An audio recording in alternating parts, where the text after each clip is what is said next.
여러분 안녕하세요. 이렇게 귀한 초대에 감사를 드립니다.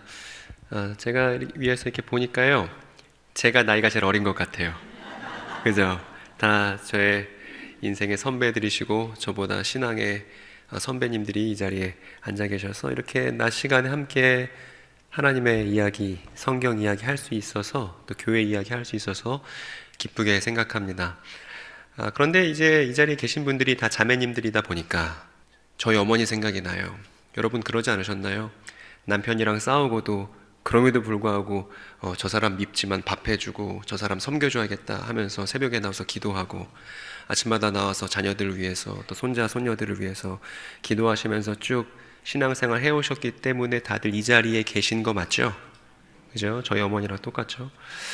근데 여러분, 이제 나 늙음하게 여태까지 신앙생활 잘했고 이제 평안하게 남은 시간 살면 되겠다 이런 생각 하실지 모르겠는데, 혹 크리스찬의 삶에 그런 평안한 삶은 허용되지가 않습니다. 아직 여러분께 싸워야 할 내용이 좀 남아 있습니다. 여러분이 준비해야 될 것이 남아 있어요. 그것은 뭐냐 하면, 자라나는 우리 다음 세대를 위해서 우리가 믿음의 유산을 잘 전수하는 일입니다.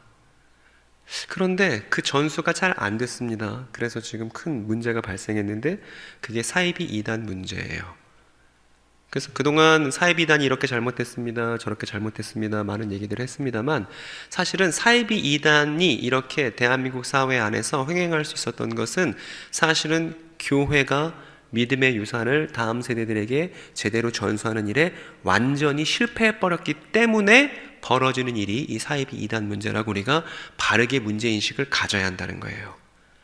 그래서 제가 예전에 코로나 한창일 때 신천지 문제가 불거졌을 때 여러 방송사에 가서 얘기했습니다. 제가 얘기한 건 다른 거 아니었어요. 신천지 교인들 미워하지 말자고. 신천지 교인들 미워하면 더 음지로 숨을 거고, 그 사람들 미워하면 더 똘똘 외부를 적으로 돌리고 뭉칠 테니까 이 기회에 신천지 교인들을 미워하지 말고 오히려 우리가 따뜻하게 대해줘야 코로나 확진됐음에도 불구하고 숨기고 이런 일들을 우리가 반성하고 우리 지역사회 안에서 이런 일들을 막을 수 있다고, 혐오와 적개심으로는 문제를 해결할 수 없다고 이 얘기를 제가 정말 열심히 했습니다. 피디들 만나서 또 방송국 관계자들 만나서. 그런데 제가 이렇게 얘기한 건 다 방송에 잘렸더라고요. 이런 얘기는 다 잘리고 무슨 얘기만 나오냐면 이 사람들 이렇게 위험해요, 이 사람들 이렇게 잘못됐어요, 그런 것만 다 편집해서 나갔습니다. 그래서 그 사람들 미워하지 말라고 얘기했었던 저의 주장이 희석되고, 오히려 코로나 터지고 나서 사람들이 사이비 이단에 몸담고 있는 사람 더 미워하게 됐죠. 그래서 제가 큰 실망을 했던 적이 있는데, 더욱더 유감스러운 건 여러분 오늘날 교회가 어떻습니까? 이 교회에서도, 영암교회에서도 제가 이 질문을 드리지 않을 수 없습니다. 여러분, 우리의 사랑하는 주님께서, 만왕의 왕이신 주님께서 우리에게 말씀하시기를 원수를 어떻게 하라고 했죠? 잘하시네요. 그러면 우리가 신천지 교인들을 비롯해서 사이비 이단에 몸담고 있는 사람들을 어떻게 하겠습니까? 그 사람들도 우리의 사랑의 대상에서 피할 수 없죠. 없죠. 만약에 그 사람들이 모태신앙이었다면, 어렸을 때부터 교회 생활을 경험했던 사람이었다면, 그런데 그럼에도 불구하고 하나님과 성경에 대해서 좋은 교육을 받지 못해서 신천지나 여타 이단들에서 속아 넘어가게 되었다면, 그 사람은 사이비 이단 피해자임과 동시에 무엇의 피해자이기도 하냐 하면 한국교회의 피해자이기도 합니다. 그런데 이것이 지금 대한민국 도처에 있는 교회들에서 벌어지고 있습니다. 감리회 교회에 있다가 이제 신천지를 갔다면 감리회는 그 사람에게 책임이 있습니다. 장로회 통합교단에 있던 사람이 신천지로 갔다면 그 사람에 대해 장로회 통합 측 교단은 책임이 있는 거예요. 맞죠, 여러분? 그런데 아무도 책임을 지려 하지 않고 그저 우리 교회는 이런 문제가 없으니까 괜찮다 이러고 있습니다. 여러분, 만약에 영암교회에는 신천지 문제가 없다 손 치더라도 옆에 있는 교회들에서 이런 문제들 때문에 아픈 일들이 벌어졌다면 그건 우리 문제예요, 아니에요? 여러분, 대한민국에, 아니 전 세계의 교회가 몇 개입니까? 몇 개예요, 여러분? 뭘 수백 개예요? 뭘 수백 개는 한 개예요. 그리스도의 몸된 교회는 하나뿐이에요. 그래서 옆 교회가 아프면 그 교회만 아픈 거 아니라 우리도 아픈 거예요. 그런데 신천지 문제 우리 교회는 괜찮다고 이렇게 하는 거 벌써 교회가 그리스도의 몸된 교회이고 하나라는 사실을 온통 까먹은 잘못된 성경적이지 않은 입장이라 말할 수 있습니다. 여러분, 제가 만나는 상담하는 많은 사람들 중에 여러분과 비슷한 연배 어머니들이 많이 계십니다. 어떤 일들이 있냐면 어머니가 어느 날 딸 방청소, 아들 방청소 하려고 서랍을 드르륵 열어요. 드르륵 열었는데 그 안에서 신천지 전단지가 나온 겁니다. 그럼 여러분 마음이 어떠시겠어요? 가슴이 철렁 내려앉는 거예요. 그런데 문제는 뭐냐면 이 문제를 교회 안에서 말할 수 있겠습니까? 없겠습니까? 못해요. 자식 농사 어떻게 지었길래 애가 사입이 이단 들어갔냐고 교회에서 그렇게 그냥 이바구를 놀리느라 권사님도 그걸 알아요. 그리고 본인도 그런 이바구에 참여해 봤거든. 그러니까 그걸 말할 수 있어요? 없어요? 말 못하고 끙끙 앓는 거예요. 그렇다고 믿지 않는 친구들에게 말할 수 있습니까? 말 못하는 거예요. 이게 얼마나 괴로운 일인지 몰라요. 혹여나 영암교회에 계신지 모르겠습니다. 자기 가족이, 친구가, 가까운 사람이 신천지 교인이나 내지는 다른 사이비 이단에 몸담고 있는데 이거 교회에 말 못해서, 제가 오늘 영암교회 오는데 입구를 딱 들어왔습니다. 입구 들어오니까 스티커 하나 딱 붙어 있더라고요. 뭐라고 써 있어요? 신천지 아웃 했는데 괜히 제가 들어가면 안 될 것 같은 느낌이 들었습니다. 신천지 아웃 이렇게 붙어 있더라고요. 여러분, 만약에 이 교회 권사님들 중 누군가가, 집사님들 중 누군가가 사랑하는 사람이 신천지에 가 있다면 교회 방문할 때마다 그 스티커 볼 때 마음이 어떻겠어요, 여러분? 안 그렇습니까? 저 같으면 그거 떼고 플랜카드 크게 달겠습니다. 이 동네에 있는 모든 신천지 경험자 여러분, 우리가 대환영합니다. 여러분들을 사랑해주고 저희가 성경적으로 뭐가 옳고 그른지 잘 말씀드리는 것으로 섬기겠습니다. 이렇게 하겠습니다, 여러분. 그게 오히려 교회답지 않겠어요? 요한계시록에 보면 에베소 교회에 대한 얘기가 나옵니다. 예수님께서 그래요. 에베소 교회에게 니네가 이단인지 아닌지 분별을 잘했어. 그거는 정말 잘한 거야. 그래요. 그런데 곧장 무슨 내용이 따라오냐 하면, 그런데 니네가 처음 사랑을 잃어버렸어. 그래서 교회가 교회 아니게 될 수도 있어. 촛대로 옮겨버릴 수 있어. 주의해. 이렇게 말합니다. 예수님께서. 그런데 이때 말하는 처음 사랑은 우리의 처음 예수 믿었던 열정을 말하는 게 아니에요. 거기서 말하는 처음 사랑은, 우리 따라해 볼까요? 아무도 안 졸게끔.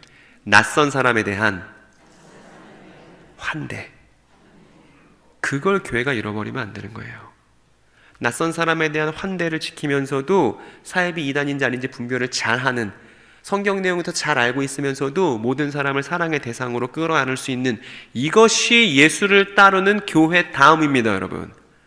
그런데 그럼에도 불구하고 교회 문턱이 높아지고 교회 앞에 마음이 아프고 힘든 사람들이 찾아오기가 어려워지는 것이, 이것이 오늘 현대교회의 실정이다. 다들 신천지 교인 만나면 무서워하고 하나님의 교회 사람들 만나면 무서워하고 이렇게 합니다. 왜 무서워하죠? 사실 숨기고 있는 거죠. 뭐를요? 내가 성경 내용에 대해서 저 사람들보다 잘 알지 못한다는 걸 본인도 아는 거예요. 여러분, 그렇지 않습니까? 그래서 우리는 문제를 삥 다시 제자리를 갖고 와서 그 사람들을 적대시하고 손가락질하는 것으로 문제를 해결하지 않고 어디로 돌아갈 거냐 하면, 우리가 갖고 있는, 아까 목사님 말씀하신 것처럼 교회에 비치해야 될 건데 자기 집에 비치하고 있는 그 오래된 옛날 책 한 권을 다시 펴고 그 안에서 우리가 누구인지를 확인할 겁니다. 거기에 답이 있으니까요. 화면 한번 보시기 바랍니다. 여러분, 지금 저기 옆에 그려놓은 건 신천지 교인들입니다. 신천지 교리를 오랫동안 교육받았던 사람들을 저렇게 표현해봤습니다. 맞은편엔 누가 있냐면 저기 목사님 보이시죠? 옆에 그리고 권사님들, 영암교회 권사님들 계신 겁니다. 그래서 한번 가정을 해보는 거예요. 저렇게 만나서 얘기를 해본다고 칩시다. 신천지 교인들은 이런 단어 없이는 못 살아요. 이런 단어 되게 중요하게 생각합니다. 예언, 메시아, 예루살렘, 이런 거요. 그래서 예언, 메시아, 예루살렘, 이런 거 너무 좋아하고 이 단어를 통해서 자신을 표현하는 것을 단단히 붙잡고 있습니다. 그런데 문제는 뭐냐 하면, 오늘날 교회 가서 여러분 이 영암교회에 있는 유초등부 아이들이나 청소년부 친구들을 붙잡고 물어보세요. 너 예언이 뭐야? 너 메시아라는 단어를 어떻게 알고 있어? 그리고 너 이스라엘 사람이야. 너 예수님을 통해서 네가 새롭게 예루살렘의 구성원이 된 거야 말하면 요즘 어린 친구들이 교회 교육을 오랫동안 모태신앙이라서 오랫동안 받았다고 하면서도 뭐라고 말하냐면 저 한국 사람인데요. 저 이스라엘 모르는데요. 이렇게 얘기합니다. 여기서 교회 교육의 실패를 우리가 확인할 수 있는데 저기 보세요. 신천지 교인들이 갖고 있는 저 단어들 사실은 누구 단어죠? 누구의 것이죠 원래? 원래 우리 거예요. 우리를 표현하고 우리를 설명할 때 사용하던 단어들이 예언, 메시아, 예루살렘 이런 단어들입니다. 그런데 이런 단어들에 대해서 잘 몰라요 오늘날 다음 세대들이 그리고 기성세대들이. 대신 뭐만 알고 있냐면 예수님이 저 위에서 십자가 지시고 돌아가셔서 제가 구원받았어요 이것만 알아요. 그런데 여러분 이 고백은 너무 귀한 고백이지만 너무 중요한 고백이지만 성경 한 번 피지 않고도 사실은 할 수 있잖아요. 그런데 예전에 처음 한국교회가 시작됐을 때는 이 고백만으로도 충분했고 많은 사람들이 예수 이름 하나만으로도 병이 낫고 귀신이 나가고 그런 기적들을 통해서 교회가 시작할 수 있었는데 지금 이 근현대사를 한참 거쳐온 한국교회는 성숙한 교회이고 주님께서 우리에게 뭘 원하시냐면 성경을 통해서 탄탄하게 이해되고 해석된 그런 교회를 주님께서 원하신단 말입니다. 그런데 교회는 성경을 열심히 연구하지 않습니다. 그런데 사이비단들은 성경을 열심히 연구하죠. 그래서 결과가 뭐예요? 우리 다음 세대들 다 뺏겼다는 겁니다. 그래서 지금 한국교회가 큰 위기이자 기회예요. 뭐냐면 우리가 성경을 제대로 이해하지 않았기 때문에 오늘날 대한민국에 이렇게 사이비단이 범람했다는 것을 우리가 반성하고 다시 성경을 차근차근 이해하고 적어도 영암교회에서 주일학교를 거쳐서 청소년부를 거쳐서 청년부를 거쳐서 장년이 됐다면 성경에 대해서 창세기부터 계시록까지 표현할 수 있는 성도들이 세워져야 마땅합니다. 여러분 만약에 매주 교회 나오면서도 예배 드리면서도 그냥 목사님이 하는 얘기를 듣고 가만히 앉아있다가 다음 주에 그냥 집에 가고 또 오고 이렇게 반복되는 신앙 속에서 10년 20년 교회를 출석했는데 그럼에도 불구하고 성경에 대해서 제대로 말할 수 있는 성도가 아니라면 죄송한 얘기지만 그건 교회 교육이 완전히 실패한 거예요. 그래서 여러분 지금 이 얘기를 교육자분들이 잘 들어주셨으면 좋겠습니다. 적어도 창세기서부터 요한계시록까지 어떻게 스토리가 흘러가는지에 대해서 모든 교인들이 공통서사를 고백할 수 있어야만 합니다. 이거 없으면 죽습니다. 이거 준비되지 않은 채 새내기들이 대학교 캠퍼스로 들어가는 한 그때부터 온갖 사이비 이단들이 젊은 피를 수혈하려고 그 친구들에게 달려들 거예요. 아주 친절하게 말입니다. 근데 그거 잘못됐다고 이 사람도 만나지 마, 저 사람도 만나지 마, 이 집단도 만나지 마, 저 집단도 만나지 마. 언제까지 그들과 사회적 거리를 유지할 수 있을까요? 그렇게 못합니다. 안 만날 수가 없어요. 그런데 안 만날 수가 없는 상황 속에서 교인이라고 말하는, 예수님 믿는다고 말하는 그 청년의 마음속에, 그 부녀자의 마음속에 위대한 이야기가 새겨져 있지 않아서 문제라고요. 그래서 이거를 준비하는 거 오래 걸리더라도 하나씩 기초공사부터 해서 이 영암교회 안에서 제대로 된 교육 시스템을 구축해 놓는 것이 지금 이 교회에서 헌신하려는 분들이 남은 숙제예요. 이걸 해야 됩니다. 만약 이걸 하지 않으면 제가 예상되는 결과를 말씀드릴게요. 이만희 씨가 죽을 겁니다. 장길자 씨도 죽을 거예요. 지금 사이비 이단 교주들 중에 죽지 않는 사람은 없을 겁니다. 사이비 이단들은 항상 흥망성쇠를 반복해 왔습니다. 그런데 교주가 죽고 사이비 이단이 멸망하더라도 그 안에 있었던 구성인원들이 다시 한국교회로 돌아올까요? 안 돌아올까요? 안 돌아와요. 왜냐하면 한국교회가 그들을 그동안 미워만 했으니까요. 이해하려고 하지 않았으니까요. 그들을 위해서 선물을 준비하지 않았으니까요. 탁월한 섬김을 마련하지 않았으니까요. 돌아오지 않습니다. 여러분 돌아오지 않으면 어떤 일이 벌어지냐 하면 제2의 JMS, 제2의 신천지, 제2의 하나님의 교회 생기는 거 여태까지 항상 그래왔습니다. 대한민국 근현대사 안에서. 그리고 우리는 우리 시대에 대형 이단 교주의 죽음을 우리 시대에 보게 될 거예요. 그럼 여러분 또 다음 세대에게 성경 내용에 대해서 왜곡하고 그걸 가지고 지도부들이 사람들을 짜먹는 그 사이비 이단을 또 넘겨주고 싶으신가요? 그걸 원치 않는다면 오늘 결심하고 준비해야 됩니다. 그리고 저희는 종말론 상담소도 아니고 종말론 연구소도 아니고 종말론 사무소예요. 종말론 사무소. 저희는 교회랑 연대할 준비가 항상 돼 있고 저희 유튜브 채널이 있습니다. 오늘 수요 예배 나오신 분들 다 구독하세요.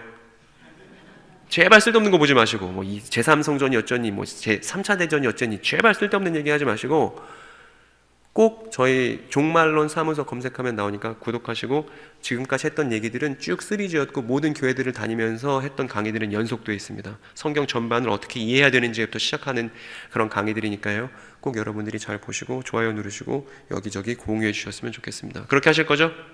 목사님, 저 오늘 몇 명 왔는지 출석 체크 좀 해주십시오. 제가 구독자 몇 명 늘었는지 확인할 거니까요. 어쨌든 저런 문제라는 거예요. 예루살렘, 메시아 예언, 성경을 잘 연구해야만 알 수 있는 그런 내용들을 교인들이 몰라요. 그리고 차마 여러분들에게 제가 지금 묻지 않을 겁니다. 서로 실망하지 않으려고. 그래서 다시 저런 단어들을 먼지를 닦아내고 잘 이해할 필요가 있다. 그리고 제가 드리고 싶은 얘기는, 신천지 교인이었던 저 친구, 신천지의 옷을 벗겨놓고 보니까 저 친구 원래 어떤 친구였어요? 우리 교회 아들, 딸들이었다고요. 그러니까 저 사람들 나쁘다고 손가락질하기 전에 우리의 가족이었고 우리의 교우였다는 사실을 잊으면 안 된다는 얘기입니다. 저거 한번 읽어볼까요? 사이비 이단의 득세는 교회 교육의 실패 위에서만 가능합니다. 이 사실을 기억하시라는 겁니다. 문제 인식을 제대로 해야 해결 방식을 제대로 우리가 찾을 수가 있습니다. 맨날 맥콜은 통일교니 이런 얘기 할 게 아니에요. 맥콜 먹느냐 안 먹느냐 이게 중요한 게 아닙니다. 그래서 제가 그동안 좀 미화됐습니다만, 제가 긴 시리즈 성경 전체를 이해하기 위해서는 쭉 어떤 이야기를 최소한 알아야 되는지에 대해서 긴 이야기를 해왔습니다. 그래서 일단 율법과 예언에 대해서 알아야 돼요 해서 전국에 있는 교회들을 다니면서 강의를 했고요. 또 예언서, 교회에서 예언서 듣기 어렵습니다. 에스겔서 이야기 알기 어렵고 스가랴서 이야기 알기 어렵죠. 그런데 제가 예언서를 충분한 시간을 거쳐서 개괄을 다 해놨습니다. 그래서 이름도 이렇게 붙여놨고요.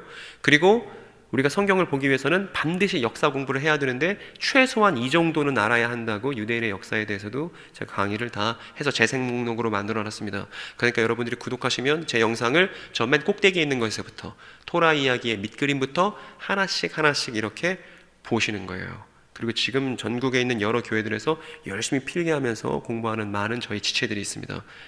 그리고 이제 유대인의 역사 했는데 이상 이 이야기를 다 알아야, 율법 이야기를 다 알고 예언서 이야기를 대충 이해할 수 있고 유대인의 역사가 어떻게 됐는지를 우리가 알아야 비로소 뭐 할 수 있냐면 신약 성경을 펼 수 있어요.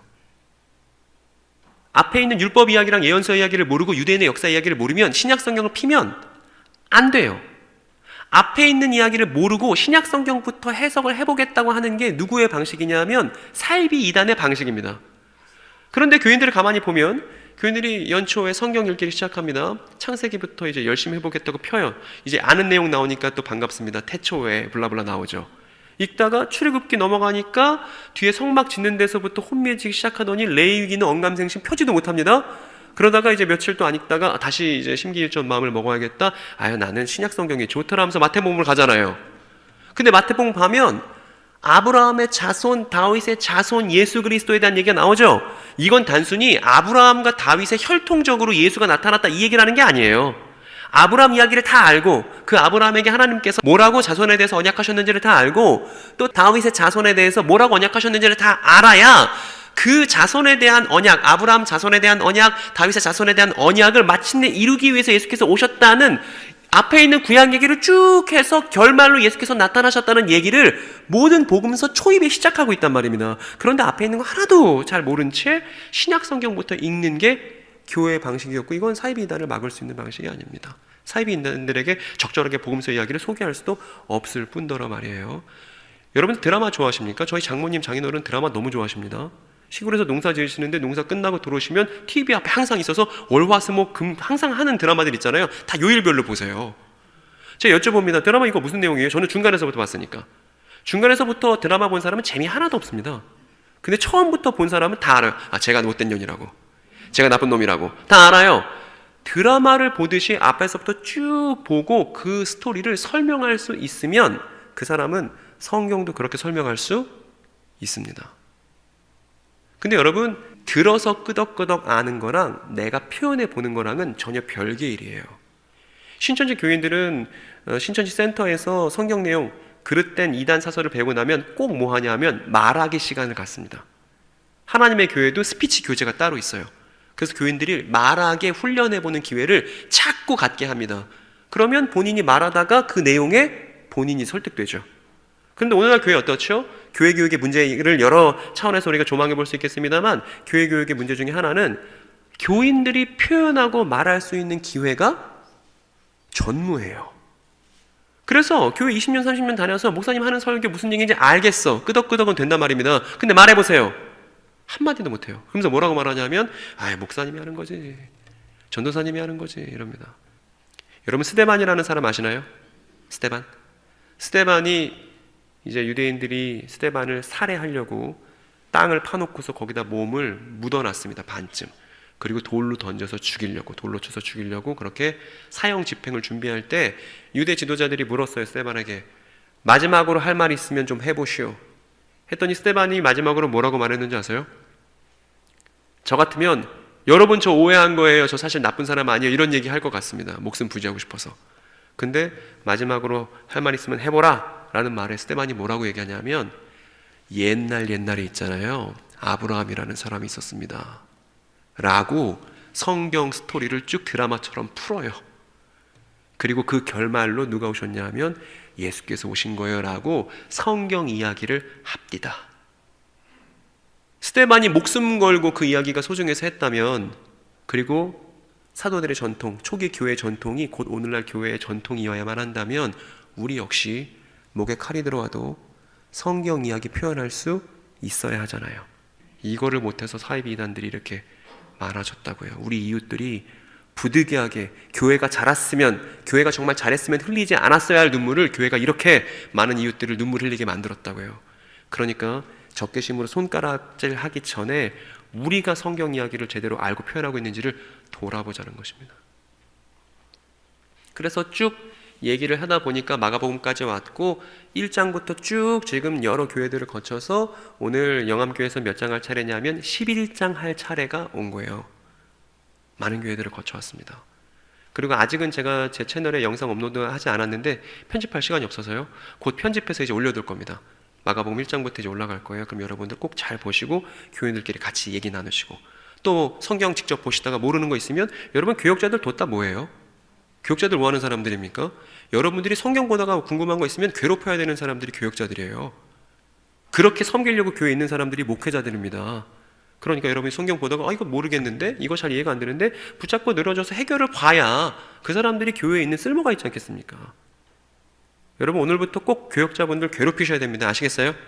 다른 걸로 말고 성경 잘 이해하려고. 그러면 이 교회가 교회다운 교회 되는 것입니다.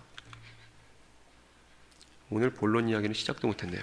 어쨌든 이제 11장에 대해서 제가 간략하게 얘기해 드리겠습니다. 여러분들이 마가복음 11장을 이해할 때 이 정도 내용을 꼭 알고 있어야 한다는 걸 잘 전달 드릴 거고, 제가 단언컨대 제가 거의 밥 먹는 시간을 빼놓고 2주 동안 이 강의 준비하는데 제 시간을 다 쏟아붓습니다. 그래서 이 강의만 잘 이해하면 사이비 이단에 제발 가라고 등 떠밀어도 그 사람은 가고 싶지 않을 것이고, 그리고 이 강의를 잘 이해해서 여러분 주변에 있는 다음 세대 크리스천들에게 잘 전달해 주셨으면 하는 그런 소망이 있습니다. 먼저 이 얘기부터 시작합시다. 여러분, 이 도시는 어떤 도시냐면 예루살렘이라는 도시입니다. 예루살렘이라는 도시는 이렇게, 여러분 이게 뭐냐면 제가 그림으로 표현하는 게 제사 지내서 연기를 이렇게 피워놓은 거예요. 예루살렘은 성전이 있고요, 그 성전에서 항상 제사를 드립니다. 그러면 낮이고 밤이고 저 연기가 끊어질 일이 있겠습니까? 없겠습니까?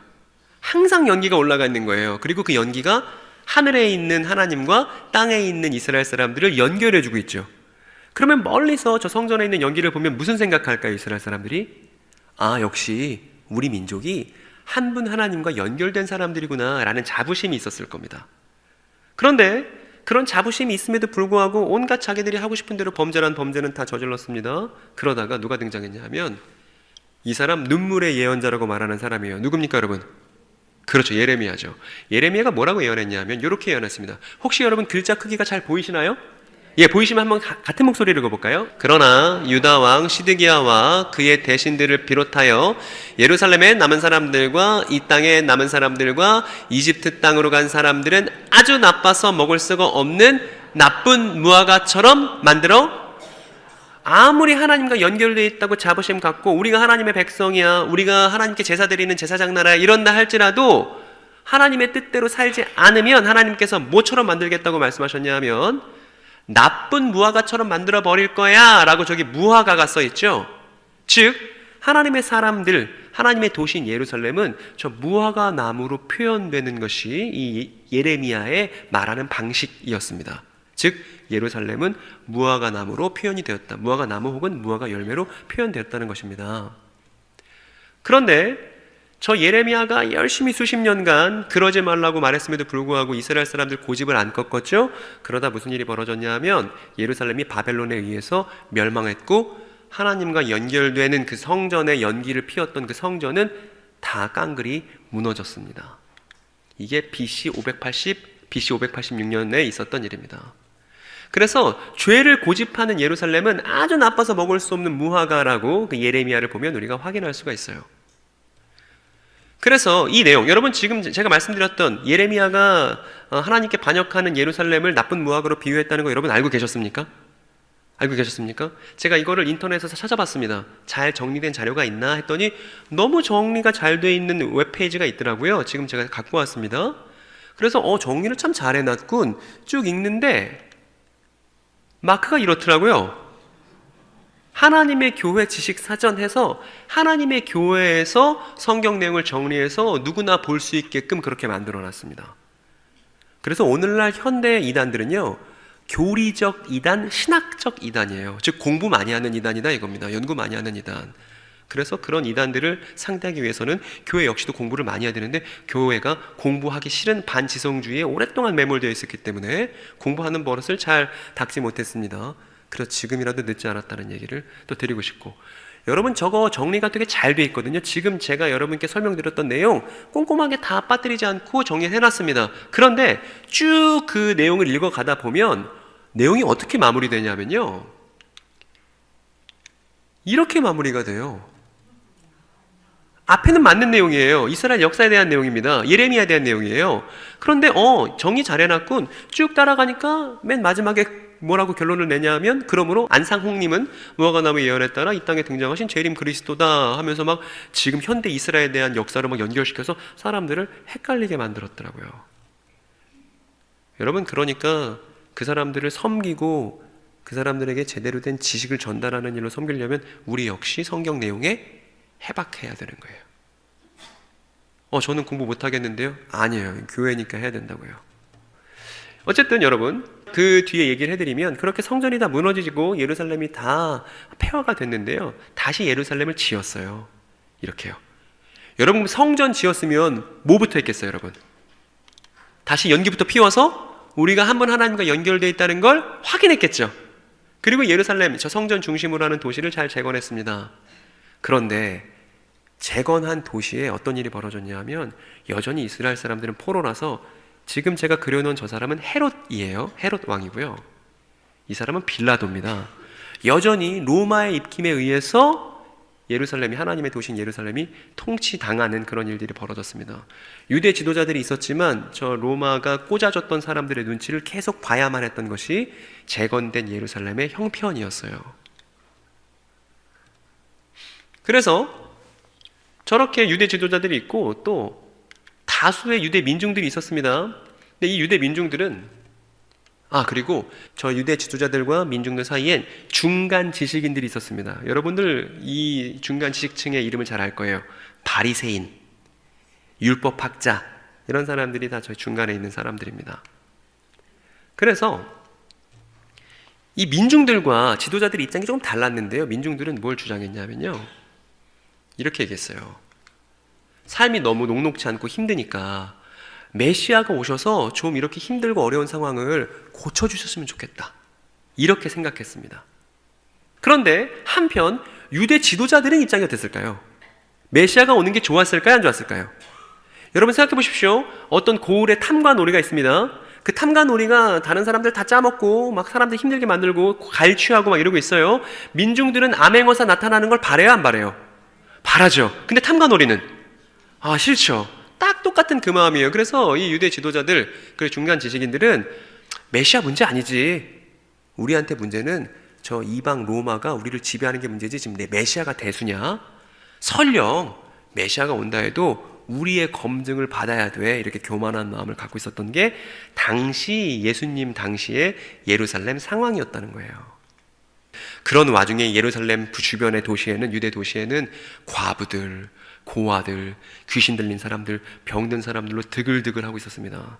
이 사람들 다 원래 성전 가서 치유를 선언받고 하나님의 그 치유를 경험해야 되는 사람들, 제사장들과 율법학자들에 의해서 참된 가르침을 받아야 되는 사람들, 그러지 못하고 이렇게 힘든 사람들이 이 유대 전역에 넘쳐나고 있기도 했습니다. 이게 지금 하나님과 우리가 연결되어 있다고 자부심에 차 있는 예루살렘이라는 도시의 상황인 거예요. 그런데 어떤 일이 벌어졌냐면 이 예루살렘이라는 도시에 어떤 한 사람이 나귀를 타고 찾아왔습니다. 여러분 생각해 보세요. 여기 영암교회 누가 나귀를 타고 뒤에 나타났다고, 저기 문을 열고 나타났다고 칩시다. 우리가 어떻게 해야 되죠? 왜 미친 사람이 여기까지 나귀를 끌고 왔나, 이럴 거 아니겠어요? 나귀 타고 온 게 대체 무슨 의미겠습니까? 그런데 이상하게도 나귀를 타고 예루살렘으로 어떤 남자가 오려고 하니까 예루살렘에 있었던 민중들이 반응을 하는데, 어떤 반응을 보여주냐 하면 다 나와서 손에다가 종려나무 가지를 흔드네요. 그리고 길에다는 어떻게 해요? 자기 겉옷을 벗어다가, 유대인들의 겉옷은 다 이불처럼 생겼어요. 그래서 이불이라서 입으면 가운이 되고요, 벗으면 이불인 거예요. 이걸 다 벗어다가 다 길바닥에 깔아놨습니다. 그리고 이 사람들이 뭐라고 소리를 치냐 하면, 호산나, 복되도다, 주의 이름으로 오시는 이여, 우리의 아버지 다윗의 그 나라가 온다, 가장 높은 곳에서 호산나, 이걸 군중들이 막 열심히 외치고 있는 그런 상황이 어떤 사람이 나귀 타고 예루살렘에 오니까 펼쳐진 겁니다. 여러분 이상하지 않으세요? 여러분 이상하지 않으십니까? 여러분 이 사람들 왜 자기 옷을 벗어다가 다 깔아놓은 건가요? 왜 약속이나 하는데 다 종려나무 가지를 들고 흔드는 건가요? 왜 이 사람들 똑같은 메시지로 다윗의 그 나라가 온다고 그렇게 외치고 있었던 걸까요? 왜 그랬을까요?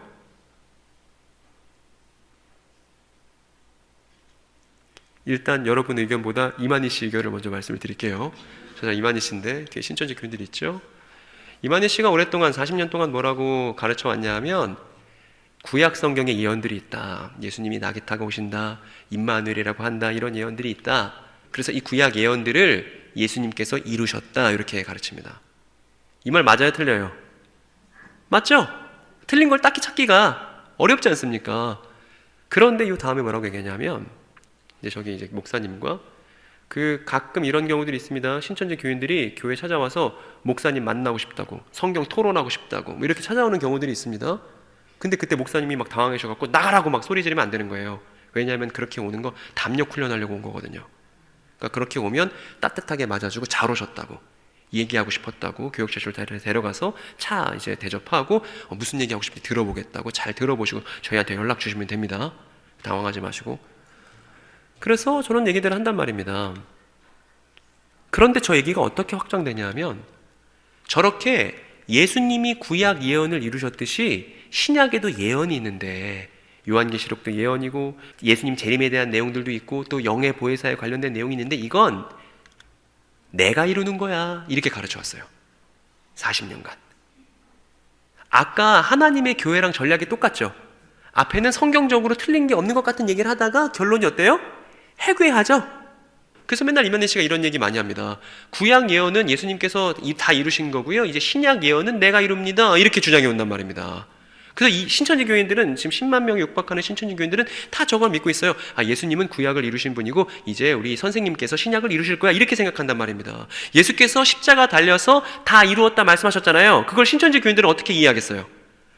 구약을 다 이루셨나 보다, 이렇게 이해한단 말입니다. 그 구약 예언은 뭐예요? 나귀 타고 오신다는 거, 임마누엘이라고 한다는 거, 그리고 이제 이만희 씨를 따라가야 하나님의 역사 성취를 보겠지, 이렇게 생각한다고요. 근데 그럼에도 불구하고 이 내용이 어떻게 성경적으로 문제가 있는 건지 제대로 설명해주는 지역교회를 찾기란 어려운 일입니다. 설령 엄마가 권사님이고 아빠가 장로님이라 할지라도. 저 뒷내용은 말할 게 없어요. 저 뒷내용은 뭐 설명할 가치도 없는 내용들입니다. 그런데 정말 우리가 잘 설명해 줘야 되는 내용은, 잘 분별해야 되는 지점은 신약에 있지 않고 어디에 있냐면 구약에 있어요. 구약 내용부터 잘못 말하고 있기 때문에, 화살을 쏜다고 가정해 보세요. 화살을 처음에 잘못 쏘면 조금 각도가 틀어지지만 나중에는 관역에서 많이 벗어나잖아요. 많이 벗어났을 때 얘기를 뭔가 해봤자 소통이 잘 안 됩니다. 처음에 갈라지기 시작했었던, 처음에 그럴듯하게 얘기했던 것에서부터 그 작은 차이를 규명해내는 것이 필요한데, 그건 싹 다 뭐에 대한 내용이냐면 구약 성경에 대한 내용인 거예요. 그래서 구약 성경이 너무너무 중요합니다. 겉옷을 깐 건 그 뒤에 이야기가 있어요. 어떤 이야기인지 혹시 아십니까, 여러분? 교회 생활 하시면서 왜 예루살렘에 나귀탕에 입성하실 때 사람들이 겉옷을 다 이렇게 깔았는지 혹시 그 뒷이야기를 알고 계신 분 계세요? 무슨 일이 있었냐면, 엘리사에게 하나님께서 말씀하시기를, 엘리사야, 너 네 종을 보내가지고 이제 네가 새로운 왕이 되었다고 기름 붓고 임명해라, 이렇게 말씀하셨어요. 그래서 엘리사가 사람을 보냈습니다. 그리고 몰래 골방으로 데려가서 이제 당신이 왕이 됐습니다라고 기름을 부어줬어요. 그런데 주변에 있는 사람들이, 아니 그 엘리사 예언자의 종이 와서 당신한테 뭐라고 얘기한 거예요? 했더니 더 이상 숨길 수가 없어서 저 사실 지금 방금 이스라엘의 왕으로 임명됐는데요, 이렇게 한 거예요. 그랬더니 사람들이 어떻게 했냐면 다 자기 겉옷을 벗어다가 발 아래 깔면서, 아 드디어 새로운 왕이 등극하셨다고, 하나님께서 진짜 왕을 임명하셨다고 그렇게 얘기하는 내용이 역사서에 등장합니다. 그 내용을 유대인들은 다 알아요, 몰라요? 다 알아요. 그래서 옷을 벗어서 발밑에 깐다는 건 무슨 뜻이냐면 새로운 왕이 나타났다는 쿠데타적인 의미가 있는 거예요. 이제 지금 있는 왕이 진짜 왕이 아니라 우리가 겉옷을 깔고 맞이하는 이 사람이 하나님께서 인정한 진짜 왕이야 라는 의미를 그 예루살렘 길거리에 깔아놓은 겉옷이 의미하고 있단 말입니다. 두 번째, 그럼 종려나무 흔드는 것도 뭔가 의미가 있었겠죠. 종려나무 흔드는 건 뭐냐면 유대인들은 3대 절기가 있습니다. 그 3대 절기 중에 뭐가 있냐면 초막절이 있어요. 초막절. 그 초막절에 뭐 하냐면, 지금도 유대인들이 지키는데 그 초막절에는 집 마당에다가 텐트를 만들어요. 뭐로 만드느냐 하면 그 종려나무 가지로 만듭니다. 만들어서 뭘 기념하는 거냐면요, 광야 40년 동안 하나님께서 우리의 옆집에 사셨다는 걸 기념하는 거예요. 그 자기 텐트들을 쫙, 이스라엘 사람들 12지파가 자기 텐트들을 다 갖고 있을 거잖아요. 그 한가운데는 하나님의 텐트가 있습니다. 그 하나님의 텐트를 두 글자로 뭐라 그러죠? 성막이라고 하죠. 그러니까 성막은 우리 텐트에서 나와서 옆을 딱 보면 하나님의 텐트가 있는 거잖아요. 그러니까 하나님이 옆집 아저씨인 거죠. 그러니까 하나님이 우리 옆집 사람처럼 우리와 동거동락하셨다는 걸 보여주는 그 상징이 뭐냐면 종려나무인 거예요. 그러면 종려나무를 흔든다는 건 뭐예요? 이제 하나님께서 마침내 이 예루살렘에 있는 성전에 우리와 함께 동거동락하시겠구나, 이렇게 한다고요. 그러니까 이 복음서 장면 하나에는 다양한 이야기들이 뒤에 깔려 있는 거예요. 그 이야기들을 모르면 다른 사람이 와서 애만 얘기를 해도 우리가 속아 넘어올 수밖에 없는 겁니다. 사실 근데 그 뒷이야기만 알면 너무나 재밌는 것임에도 불구하고요. 그 여러분 딱 봐도 뭐 있었죠? 나귀 타고 온다는 거. 여러분, 예수님이 나귀 타고 온다고 예언된 거 알아요, 몰라요? 알죠? 신천지 교인들도 이거 다 알아요. 근데 문제는 뭐냐면요, 나귀를 예수님이 제자들한테 갖고 오라고 그러죠. 너의 나귀를. 근데 제자들이 가서 나귀 좀 가져갑시다. 아니 당신들 뭐 하는 거예요? 아니, 주님께서 쓰시겠다는데요. 아 그러면 가져가야죠 라고 하는 얘기는, 나귀를 빌려준 주인이나 빌리러 갔었던 제자들이나 그걸 시킨 예수님이나 나귀에 대한 뭔가 공통 이야기를 공유하고 있어서 그런 거잖아요. 스가랴가 무슨 예언을 했냐면, 이거 잘 볼 필요가 있습니다. 여기 보니까 우리가 아까 같이 성경 봉독했듯이 왕이, 예루살렘으로 오시는 왕이 뭐를 타고 온다고 쓰였냐면 나귀를 타고 온다고 쓰여있죠. 이게 스가랴서 9장 9절입니다. 문제는 뭐냐면, 아까 이만희 씨의 경우를 생각해 보세요. 예수님이 나귀 타고 온다고 하죠. 예수님께서 이루셨어요. 끝. 이제 제가 성경을 이룰게요, 이렇게 얘기하잖아요, 이만희 씨가. 신조주교인들 다 이렇게 알고 있잖아요. 문제는 뭐냐면, 스가랴가 저 예루살렘으로 오시는 왕에 대해서 예언한 건 꼴랑 나귀 타고 온다는 내용만이 아니라고요. 나귀를 타고 왔죠. 그럼 뭔가 일을 해야 되지 않겠습니까? 나귀를 타고 오신 그 나귀 왕이, 예루살렘으로 오신 그 나귀 타고 오신 왕이 그 다음 어떤 일을 하는지까지 확인을 해봐야 그래야 스가랴서 예언을 우리가 제대로 이해한 거라 말할 수 있겠죠? 근데 신천지 교인들은 스가랴서 9장 9절만 봐요. 낙이 타고 오신 것만 알아요. 그 뒤로 무슨 일 하시는지 몰라요. 그러니까 이만희 씨가 아무 얘기해도 그 스가랴서 예언과 상관없는 내용을 말해도 속아 넘어가는 거예요. 모르는 거예요. 그런데 이 상황이 너무 안타까워서 교회에 돌아보니까 교회에 마찬가지로 스가랴 예언에 대한 이해가 없이 그저 예수님이 낙이 타고 온다는 것만 교인들도 알고 있더라고요. 뒤에 그냥 읽어보면 그만인데, 스가랴서 뒤에 9장, 10장, 11, 12, 13, 14 읽으면 그만인데 그걸 안 읽고 낙이 타령만 하더라고. 그러니까 여러분, 이게 사이비 이단 문제의 해결책이 얼마나 우리에게 가까이 있습니까, 여러분? 우리가 늘상 들여다보는 그 책에 쓰여 있던 겁니다. 그걸 여러분들께 확인시켜 드리려고 하는 거예요. 일단 나귀를 타고 예루살렘으로 왕이 오신다고 예언했고요. 그 뒷내용을 보면요, 무슨 내용이 따라 나오나 하면, 읽어봅시다. 여기 내가 에브라임에서 병거를 없애고 예루살렘에서 군마를 없애며 전쟁할 때 쓰는 활도 꺾으려 한다. 그 왕, 나귀 타고 오신 그 왕은 이방 민족들에게 평화를 선포할 것이며 그의 다스림이 이 바다에서 저 바다까지, 유프라테스 강에서 땅끝까지. 이걸 해야죠. 그러면 낙이 타고 왔으면 이걸 해야죠. 예언이 그렇게 돼 있고, 거기서 종려나무 흔드는 사람들, 겉옷 깔아주는 사람들, 낙이 꺼준 그 낙이 주인 다 저 이야기 안다 모른다? 알죠. 왜 몰라요? 스가랴 예언 다 알죠. 그러니까 저거 해줄 것 기대해서 나귀도 꺼주는 거고, 저거 해줄 것 기대해서 겉옷도 벗어놓고, 저거 해줄 것 기대해서 예루살렘에서 종려나무 흔드는 건데, 저거 모르고 맨날 낙이 타령만 했다 이 말입니다. 제 말은. 그래서 이방 민족들에게 평화를 선언하고 전쟁을 끝장내는 일을, 더 이상 예루살렘이 전쟁하지 않게 하는 일을 저 나귀 타고 오시는 왕이 해야 마땅한 거예요. 그리고 그 다음 내용도 보면, 제가 읽어볼게요. 너, 여기 예루살렘인데 예루살렘에게는 특별히 너와 나 사이에 피로 맺은 언약이 있으니 사로잡힌 네 백성을 내가 물 없는 구덩이에서 건져낼 거야, 이렇게 합니다. 즉 피의 언약이 예루살렘에게 있어서 그 언약에 따라서 예루살렘을 구원하실 거라는 내용도 따라 나오네요. 그리고 그 다음도 보면, 여기 보면 사로잡혔어도 희망을 잃지 않은 사람들아 이제 이웃에로 돌아오너라. 오늘도 또 내게 말한다. 내가 너에게 2배로 갚아주겠다. 시온아, 내가 예루살렘의 자식을 불러 세워서 내가 너희를 용사의 칼로 삼겠다, 이렇게 얘기합니다. 즉 포로들이 예루살렘으로 돌아와서 하나님의 용사가 되네요. 여러분, 저렇게 돌아와서 하나님의 용사가 된 사람들이 누군지 아세요? 포로였지만, 죄인이었지만 피로 맺은 예루살렘에 대한 언약 때문에 돌아와서 하나님의 용사로서의 삶을 시작한 사람들이 누군지 아세요? 그 다음 내용도 보세요. 그날이 오면 주님께서 예루살렘 맞은편 동쪽 올리브산, 올리브산이 감람산입니다. 감람산에 주님께서 딱 서시면 감람산에 골짜기가 생긴다는 예언도 뒤에 나오고요. 그리고 그날이 오면 예루살렘에서 생수가 솟아나서 절반은 동쪽 바다로 절반은 서쪽 바다로 흐를 것이다. 여름 내내 겨울 내내 그렇게 흐를 것이다. 주님께서 온 세상의 왕이 되실 것이다. 여러분, 저 예루살렘에서 넘쳐난다는 그 생수, 그 정체가 뭔지 아십니까?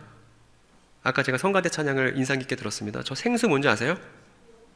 생수가 성령이라고 예수님께서 요한복음에서 말씀하시잖아요. 네 배에서 생수가 강같이 넘쳐 흐를 것이다. 저건 실제로 바다가 범람해서 쓰나미 일어난다는 얘기가 아니라 성령에 대한 얘기라고요. 성령이 넘쳐나서 온 세계에 성령 받는 사람들이 생겨나고 주님의 권속들이 생겨나고 그 사람들에게서 주님이 왕으로 인정받으시는 그 위대한 교회의 역사를 얘기하는 게 저 스가랴 예언이란 말입니다. 그 예루살렘에서 생수가 솟고 온 세상의 왕이 되시는 주님. 왜? 예수님께서 새롭게 하신 그 예언된 다윗의 자손이 새롭게 한 예루살렘이 누구냐 하면 우리라서요. 지금 전쟁으로 힘들어하고 있는 팔레스타인 그 지리를 말하는 게 아니라 예언된 예루살렘의 진짜 정체는 우리이고 그 예루살렘의 정체가 하늘에 지금 감춰져 있어서요. 그래서 예루살렘 관련된 얘기는 다 우리 얘기인 거예요. 근데 이 얘기 안 하니까 하나님의 교회에서 장길자 씨가 자기가 예루살렘이라고 얘기하잖아요. 말이 됩니까 이게? 그래서 정리해보니까 스가랴 예언이 말하는 메시아 임무가 있다. 읽어보세요. 첫 번째 뭐예요? 나귀를 타고 오신다고. 오시면 어떻게 되냐 하면 이방 민족들에게 평화를 선언하고요. 그리고 어떻게 돼요? 피의 언약에 따라 구원받는 예루살렘. 이걸 우리가 아주 쉽게 말하면 십자가의 보혈을 통해서 구원받는 우리잖아요. 유대인이든 이방인이든 할 것 없이 그 사람들이 새롭게 예루살렘의 구성인원이 된 거잖아요. 그리고 뒤에 보니까 포로들이 돌아와 용사가 되고 사랑의 용사가 되고 주님께서 올리브산에 서시는 그날 예루살렘에서 생수가 솟고 온 세상의 왕이 되시는 주님. 여러분 저거 이루어졌고 지금도 진행 중인 예언이에요? 아니면 먼 미래에 아직 안 이루어진 거예요? 그렇죠. 그러니까 1984년에 뭐 새롭게 일을 시작한다는 애만 사람의 얘기를 귀 기울일 필요가 없던 것이죠. 스가랴서 하나만 제대로 읽었어도. 근데 자꾸 저거만 얘기한단 말입니다. 저거 말고 모르는 거예요. 왜냐? 직접 공부할 생각을 안 해봤기 때문에, 그냥 교회 생활하면서 귀로 들은 것만 있기 때문에 그렇습니다.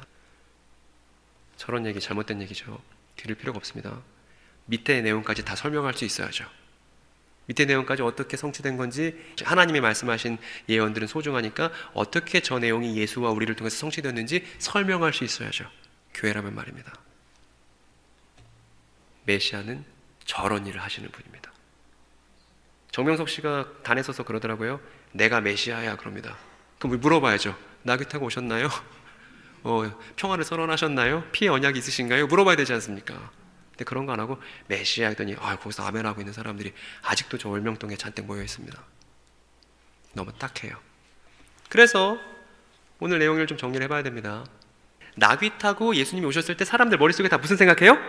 어머, 스가랴네 이 생각했다는 거예요.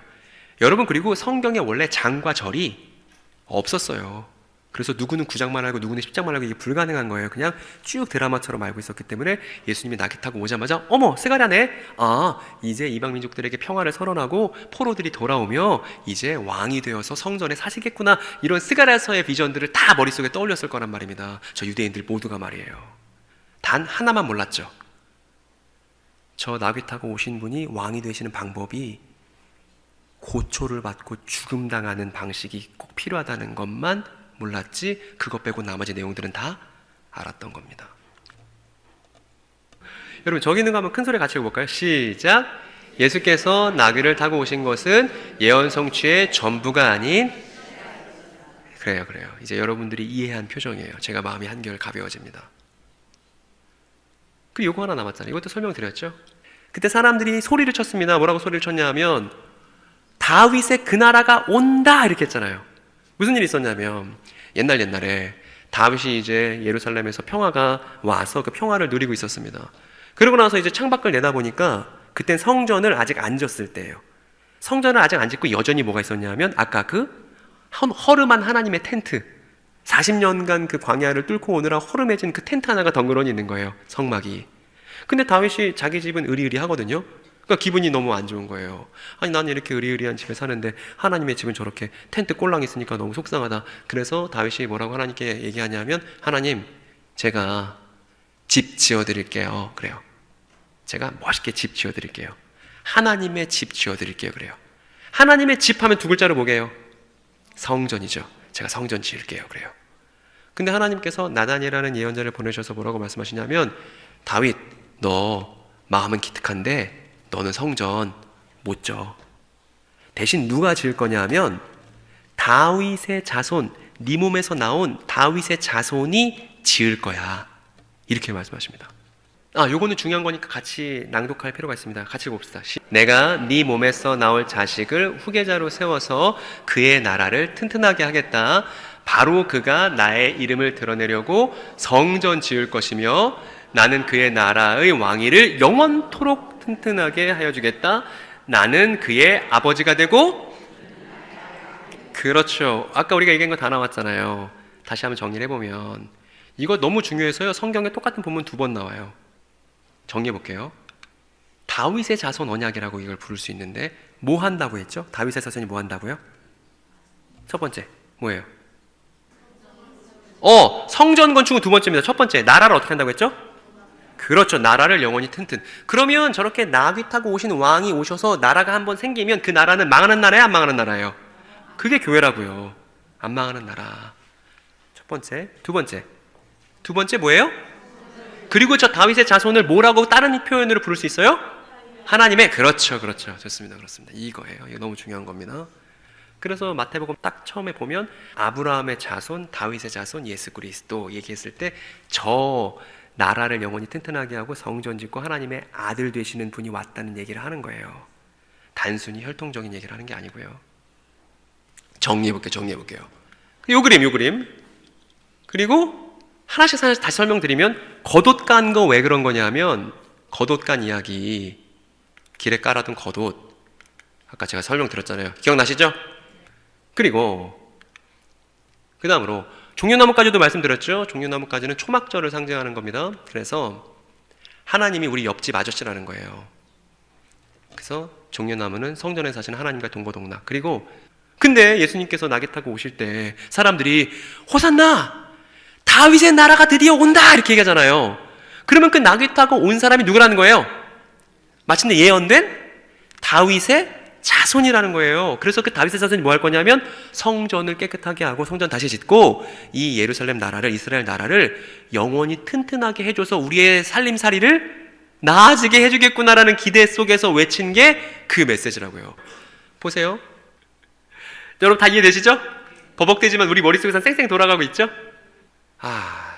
그래요. 이거 됐어요. 이제 그 뒤에 무슨 얘기가 나오냐면, 저렇게 예수님께서 성전 들어가셔서 이제 환영을 받고 나오시는데 무화과 나무 한 그루를 만나요. 그러고 나서 뭐라고 그러시냐면, 네가 새 시대를 위한, 원문에 보면 이렇게 되어 있습니다. 네가 새 시대를 위한 열매를 내지 못할 거야. 근데 그게 사람들이 오해하죠. 괜히 예수님이 배고픈데, 제철도 아닌데 괜히 생떼 부리신 거라고. 그게 아니라 아까 우리가 예레미야에서 확인했듯이 무화과 나무가 상징하는 게 곧 예루살렘이죠. 근데 지금 이 예루살렘이 타락해버려서 새롭게 되기 어려워. 망할 거야. 큰일 났어. 정신 차려야 돼. 라고 얘기를 하시려고 그 무화과 나무의 열매 없음에 대해서 예수께서 비판을 하신 거죠. 근데 갑자기 잘 됩니다. 예. 그리고 나서 이제 성경 지리도 좀 잘 알 필요가 있습니다. 대충만 알면 되는데, 저희 사이가 있고 여리고가 있죠. 여리고 넘어가면 이제 가나안 땅인데, 가나안 땅이 저 예루살렘 있는 지역입니다. 요 앞에 어떤 지역이 있냐면 베다니가 있어요. 여러분 베다니 하면 생각나는 사람 없으세요? 베다니에 살고 있는 3남매, 예수님이랑 아주 친밀한 3남매 있습니다. 그렇죠. 걔네 다 베다니에 사는 친구들이에요. 예루살렘 갔다가 거기 오래 있으면 붙잡혀서 죽음을 일찍 당할 수도 있어요. 근데 예수님 그러면 안 되잖아요. 적절한 시기에 죽음을 당하셔야 되잖아요. 그래서 베다니로 도망갑니다. 그런데 베다니에 가니까 아까 말씀드린 것처럼 무화과 나무가 있네요. 근데 예수님이 열매 없으니까 너로부터 새 시대를 위한 어떤 열매도 얻지 못할 거야 라고 말씀하신 건 무화과 나무를 비판하신 게 아니라 뭘 말씀하신 거냐면 예루살렘이 지금 그렇다고요. 예루살렘이 그렇다고요. 또 예루살렘 또 가요. 또 가셔서 이번에 뭐 하냐면, 우리 유명한 사건, 성전에 있는 탁자들, 비둘기 파는 사람들 다 내쫓고, 환전상들 내쫓고, 거기 보면 뭐도 하냐 하면 성전 제사 드릴 때 사용하는 그릇들도 못 쓰게끔 만들어요. 그럼 무슨 일이 벌어지죠, 여러분?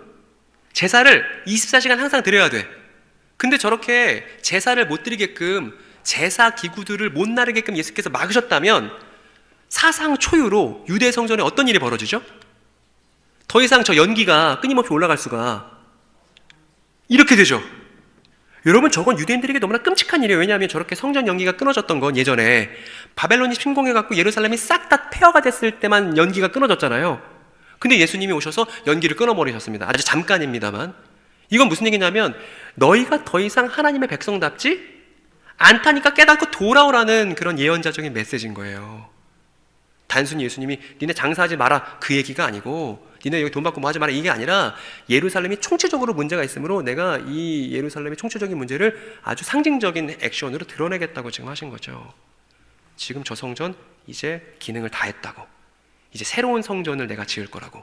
그 새로운 성전이 예수 그리스도의 부활하신 몸이고, 우리는 그 부활하신 몸에 참여한 옆에 연결된 성전들이라고 바울이 에베소서 2장에서 얘기합니다. 그러니까 이 전통을 알고 있다면 교회는 더 이상 건물을 성전이라 부르면 돼요, 안 돼요? 안 돼요. 근데 모든 사이비단들은 다 자신들의 건물을 뭐라 불러요? 성전이라 하대요. 근데 돌아서니까 교회들도 교회 건물 뭐라 불러요? 성전 건축 헌금 이러고 있더라고요. 가슴을 칠 일입니다, 진짜. 강의 현장에서 시간이 없어서 얘기하지 못했던 부분들을 다시 지금 집에 와서 목소리로 보강을 하겠습니다. 그러니까 예수께서 성전 제사를 중단시키시는 초유의 사태가 벌어졌는데, 그랬더니 당연히 열받는 사람들이 있었겠죠. 이 사람들 누구냐면, 네가 뭔데 감히 우리 성전의 제사를 중단시키냐. 대단히 열받은 사람들이. 그리고 이 열받은 사람들, 이 유대 지도자들 중에서는 혹시 저 사람 메시아라서 그 고난으로 저렇게 할 수 있나? 라는 그런 어떤 심증을 갖고 있는 사람들도 있지 않았을까 생각합니다. 그런데 예수를 반대하는 이 유대 지도자들에게 예수께서 뭐라고 말씀하시냐면 유명한 말씀을 하시죠. 나의 집은 기도의 집으로 모든 이방인에게 불릴 것이라고 기록되지 않았느냐? 그런데 너희들은 이 집을 반란군의 소굴로 만들었다 이렇게 말씀하십니다. 이게 우리가 갖고 있는 한글 성경에는 강도의 굴혈이라고 저 반란군의 소굴이라 제가 번역한 것이 그렇게 되어 있죠. 그런데 이때 강도는 노상강도 이런 거 말하는 거 아니고요. 유대를 위해서 로마의 반기를 들고 혁명을 일으키는 반란군, 혁명가들을 일컫는 말이 성경에 번역된 강도입니다. 그러니까 예수의 저 메시지는 뭐냐면 니네 맨날 성전에서 이방 사람들과 싸울 생각만 하고 있잖아. 전쟁할 생각만 하고 있잖아. 그런 식으로 생존을 추구할 생각만 하고 있잖아. 그런데 성전은 원래 어떤 곳인 줄 알아? 모든 이방인에게 기도의 집이라고 불려야 할 성전이야. 라고 말씀하신 거죠. 그리고 이것은 오랜 예언의 인용이었습니다. 여기 쓰여있죠. 이사야서인데요. 이사야서 56장에 보면 예수께서 인용하신 원래 출처가 되는 이 본문이 나옵니다. 거기 보면 주님을 섬기려고 하는 이방 사람들은 주님의 이름을 사랑하여 주님의 종이 되어라. 그러니까 이방 사람들도 하나님의 종이 될 수 있는 길은 본래부터 열려있던 것이죠. 이어지는 내용 보니 내가 그들을 나의 거룩한 산으로 인도하여 기도하는 내 집에서 기쁨을 누리게 하겠다라고 기록되어 있습니다. 그러니까 이 구절을 보면 성전의 기능이 무엇인지 알겠죠? 성전은 이방 사람들이 하나님의 종이 되어 기쁨을 누리게끔 하는 데가 성전인 거예요. 그 뒤에 내용 보면 안식일을 지켜 더럽히지 않고 나의 언약을 철저히 지키는 이방 사람들은 내가 그들을 나의 거룩한 산, 이때 거룩한 산은 예루살렘입니다. 예루살렘으로 인도하여 기도하는 내 집에서, 즉 성전에서 기쁨을 누리게 하겠다라고 이사야가 예언하고 있습니다. 그리고 마지막 내용, 또한 그들이 내 제단 위에 바친 번제물과 희생제물들을 내가 기꺼이 받을 것이니 나의 집은 만민이 모여 기도하는 집이라고 불릴 것이다 라는 이사야 56장 예언을 우리가 읽어본 거예요. 그리고 이 본문을 예수님도 읽어보신 거죠. 그리고 예수님은 이 본문을 보면서 너희 꼭 기도해야 된다, 교회에 모여서 기도해야 된다, 이런 의도로 말씀하신 게 아니고요. 성전의 기능이 무엇일지에 대해서 말씀하신 거예요. 그 성전이란 유대인들만 배타적으로 점유해야 될 공간이 아니라 마땅히 이방 사람들이 함께 기뻐하고 기도할 수 있는 그런 공간이어야 된다고 말씀하신 거죠. 그리고 나서 이렇게 말씀하신 다음에 예수님은 다시 예루살렘에서 빠져서 베다니로 돌아오세요. 그러니까 자꾸 예루살렘 베다니 왔다 갔다 하시면서 예루살렘에 필요한 메시지와 행동들을 예수께서 보여주고 계시다는 것을 우리가 알 수 있죠. 그리고 다시 그 예수께서 저주하셨던 무화과 나무가 있던 베다니로 오셔서 이렇게 말씀하셨어요. 우리가 앞에서 확인했었죠. 무화과 나무의 열매 없음은 지금 예루살렘이 하나님의 도시인 예루살렘과 성전 공동체가 하나님께서 원하시는 삶의 열매를 보이고 있지 않다는 것을 비판하신 거라고 우리가 앞에서 확인했잖아요. 그리고 이번 메시지도 같은 맥락입니다. 예수께서 뭐라고 말씀하셨냐면 너희들은 하나님을 믿어라. 이 산에서 들려서 바다에 던져져라 라고 하고 자신의 심장 안에서 나뉘지 않고 그리 될 것이라 믿으면 그렇게 될 것이다. 너희들이 기도한 모든 것을 너희들이 얻게 될 것이다 이렇게 말씀하셨습니다. 그런데 이 구절을 그냥 보면 그냥 기도하는 대로 만사형통이고 니네 소원이 이루어질 거라고 오해할 수 있지만 여기서 중요한 건 이 산이에요. 여러분 여기서 이 산이 어떤 산이겠어요? 우리가 방금 이사야의 예언에서 살펴봤듯이 하나님의 거룩한 산인 예루살렘이 바로 여기서 예수께서 말씀하시는 이 산입니다. 그런데 이 산이 들려져서 바다에 던져지라고 하고 꼭 그렇게 될 거라고 믿으면 그런 일이 마침내 벌어진다는 거예요. 즉 예루살렘이 멸망하는 충격적인 일이 기도를 통해서 벌어질 수 있다는 것입니다. 그리고 본문에서 들려서 바다에 던져져라 라는 것도 오랜 예언에 나오는 내용이에요. 이 사람 예레미야죠. 예레미야 50장부터 52장에 보면 바벨론에 관한 예언이 있습니다. 예레미야가 어떻게 하냐면 바벨론이 멸망할 것이라는 이 소식을 문서에 적어서 돌에다 매달아서 강물 깊숙한 곳에 가라앉히라고 하거든요. 그리고 이 예언에 뭐라고 써있냐면 바벨론이 무거운 맷돌같이 바다에 가라앉게 될 거라고 그렇게 쓰여 있습니다. 이 얘기를 예수님과 동시대에 살고 있는 유대인들이 다 알 텐데 예수님은 지금 뭐라고 말씀하시는 거냐면 바벨론에 관한 그 멸망의 예언을 예루살렘에 적용시키고 계신 것이죠. 이렇게 말입니다. 그리고 이 말에 제자들은 대단히 놀랐을 거예요. 그러면 결국 예수께서 하시는 말씀은 예루살렘이 바벨론처럼 멸망할 지경에 이르렀다는 얘기예요. 그런데 이상하지 않습니까? 예수님은 예루살렘을 구원하러 오신 메시아 아닌가요?